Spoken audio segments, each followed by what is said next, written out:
Hey, what's up guys? This is Kimmerman from Kimmerman Gunpla Studio, and today I got here Char's Gelgoog by Bandai, and one of my favorite Char's model or mobile suit because of the design. Compared to the Zaku, I much like this Gelgoog.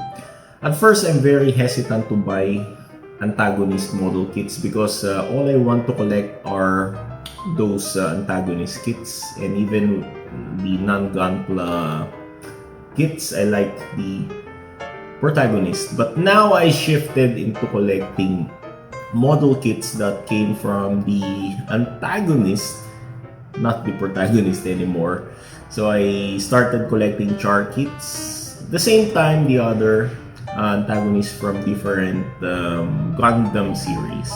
So now let's check this kit out and let's see what this Char's Gelgoog will offer us. So, fangen wir an, los geht's. Let's build this kit.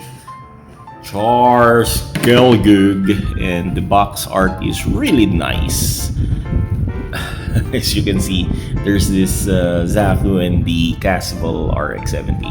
Okay, so I got this Char's Gelgoog here, which is very lovable design or box art here. I really like the appearance of this menacing looking Char's model kit, and this is from the scene where Char and Amuro fight, and there's this core fighter being piloted by Sayla Mas, or Char's sister.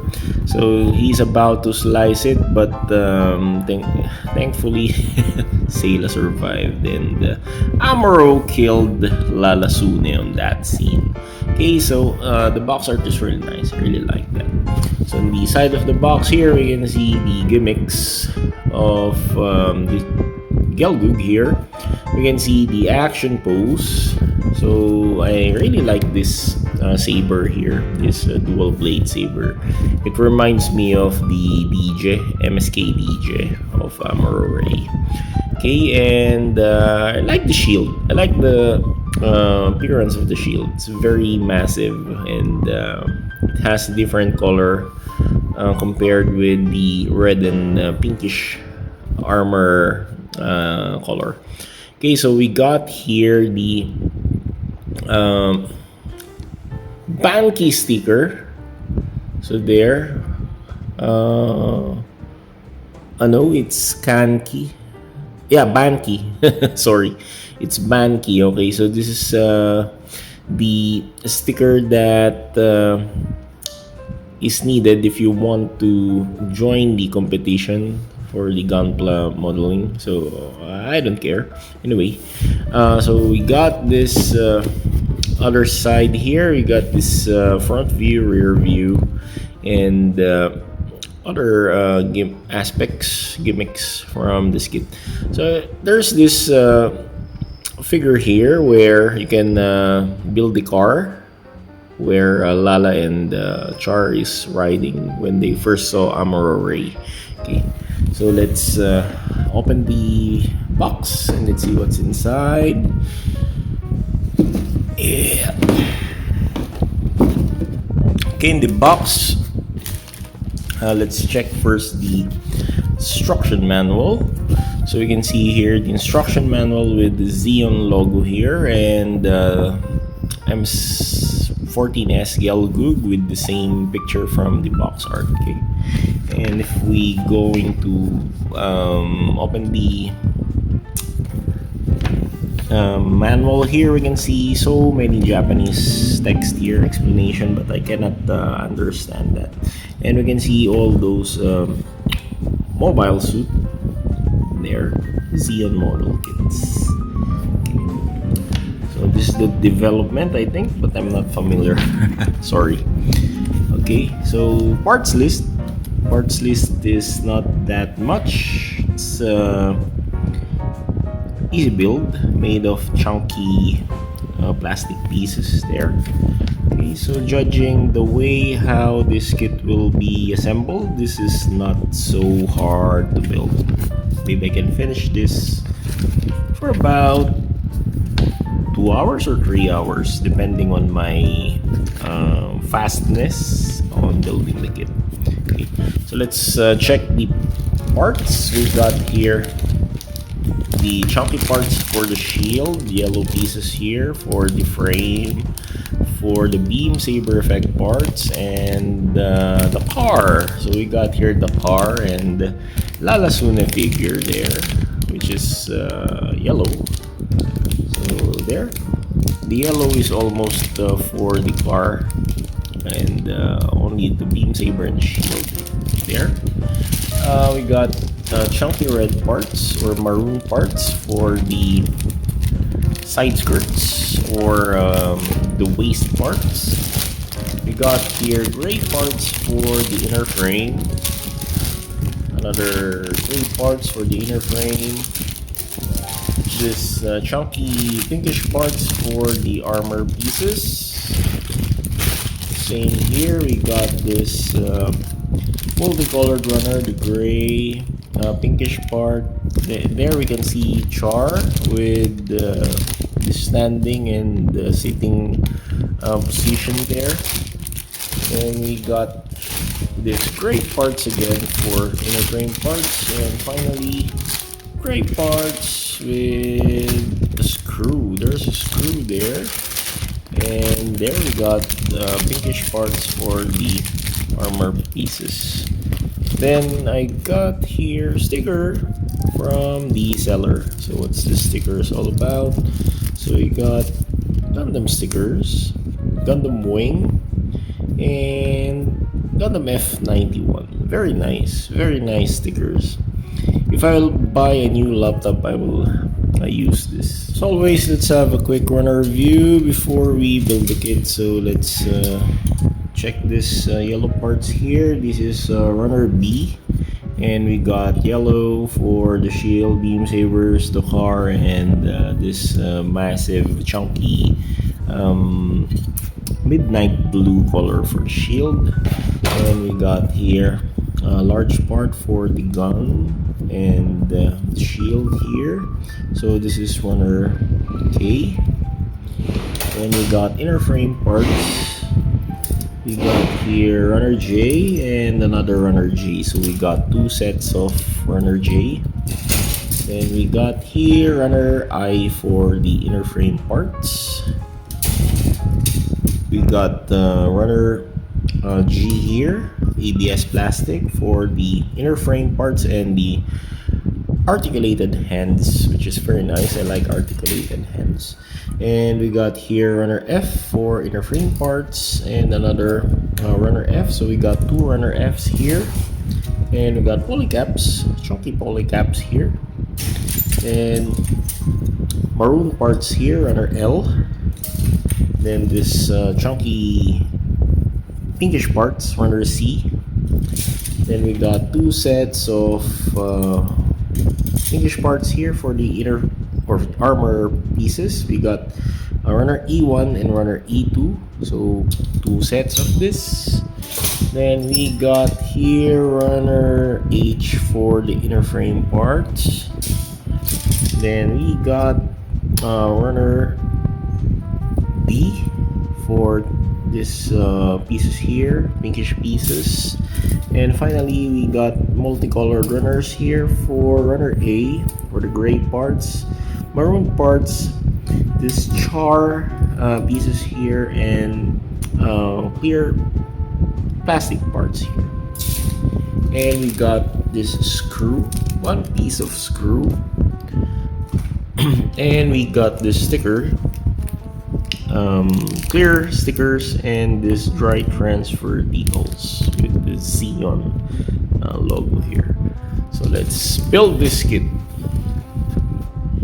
So the finished product here, the very buffed Gelgoog. I really like the name Gelgoog. It sounds squishy and funny. So this Gelgoog here is one of Char's iconic mobile suit that I really like the scene where it fights with the RX-78 and it cost Lalasune's life. Anyway, we got here this finished product here. It's very nice, and it's very buff, but not hard to build. Actually, the Zaku 2 is much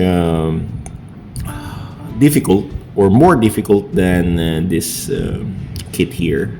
So this kit has a very simple procedure of building. It's not that difficult. So if you're a beginner modeler, this Gelgoog here is one of the most recommended kit for you to start with.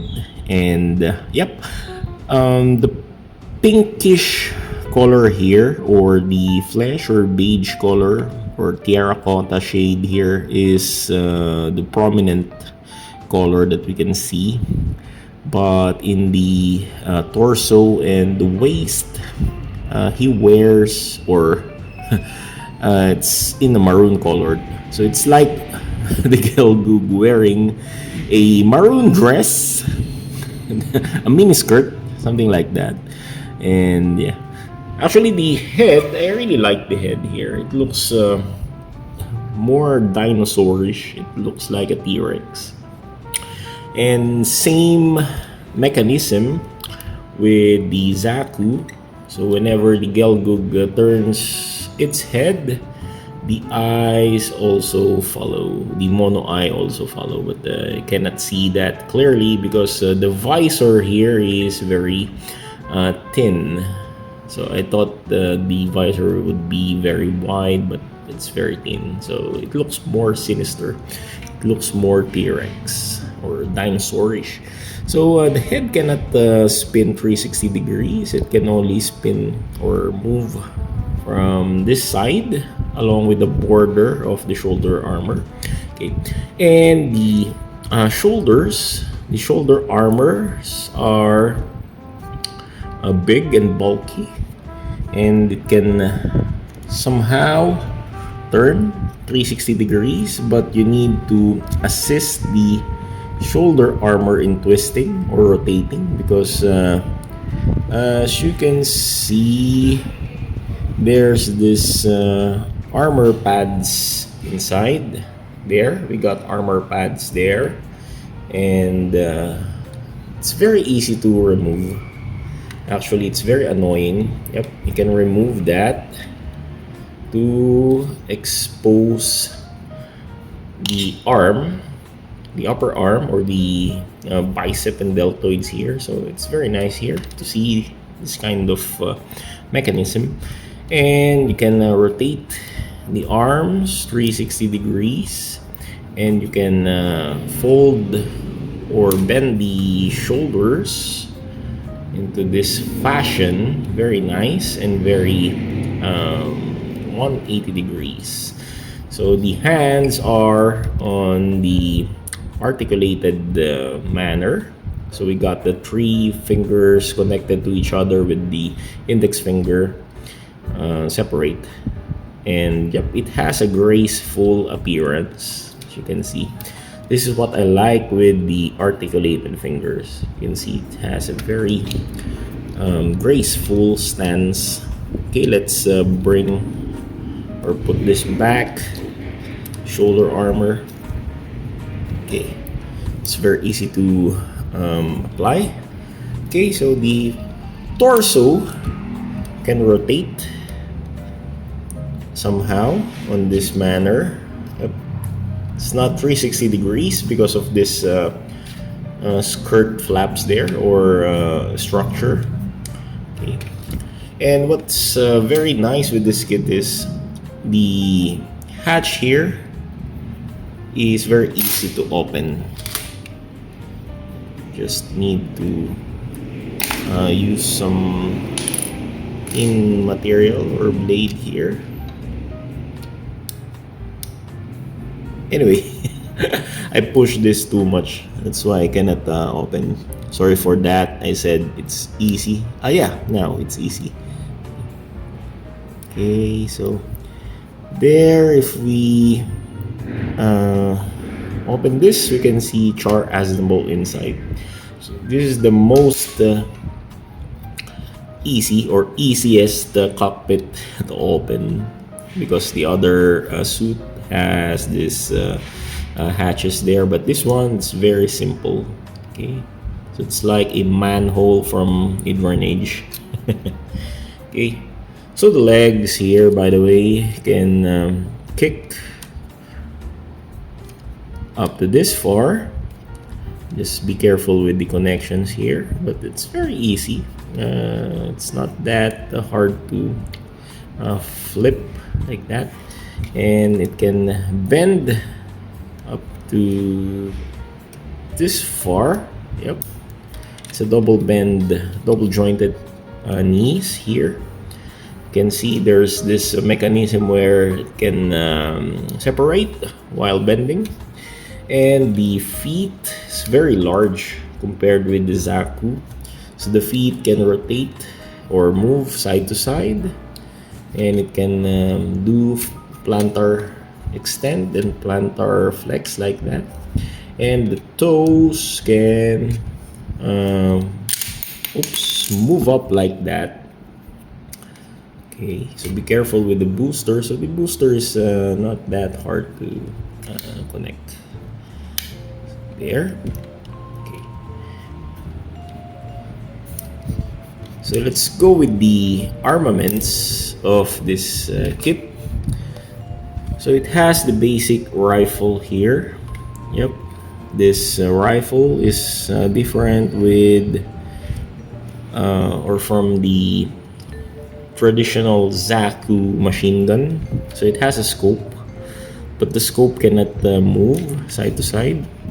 And the shield is being connected here at the back. So I want to remove all this shit here. Okay. So there it has a connector. Oops. It has connector point here at the back. Two connector port, connection port. And you have the option to put this beam naginata, if I'm not mistaken, here at the back. To be honest, you need to remove the beam first for you store this on this manner. Okay, and then the shield follows like that, or you can do what I did from the very first, where you can also put this naginata into the shield like that. Okay. So the shield has a arm, has a connector where you can raise this up and move this thing up and down, and you can rotate this like this. So just be careful when moving this, because still this kind of plastic tends to have stress mark if you're not careful in doing so. And the handle here can rotate like that. Okay. So I just wonder why this thing needs to attach here, but to be honest, it's much better that there's a port connecting here on the side. Anyway, there's no flap or tabs behind there, here, or port. We can manage to make the Gelgoog hold this thing like this. Okay, but it will, no, we cannot hold it well. So you really need to attach the shield behind the back like that. Okay, I'll experiment. So there you go. The shield looks odd, to be honest. There, as I follow the instruction manual. This is very ridiculous. Anyway, let's compare it with the other model kits that I have. So we got the Zaku 2. So they got the same color and color pattern, by the way. But the Gelgoog, of course, is much bigger than the Zaku 2. And let's compare it with the larger kit I have here, which is the Stein from the band. So Stein, of course, is larger and taller than this kit here. And let's compare it with the arch rival of Char Aznable, which is the RX-78. So we got here Immoral Race RX-78, and it's much smaller than the Gelgoog. Of course, RX-78 is same height with the Zaku 2. Okay, so thanks so much for watching this review of one of my favorite char kits here, the Gelgoog. And see you next time. This is Kimmerman from Kimmerman Gunpla Studio saying thank you, good night, God bless, take care.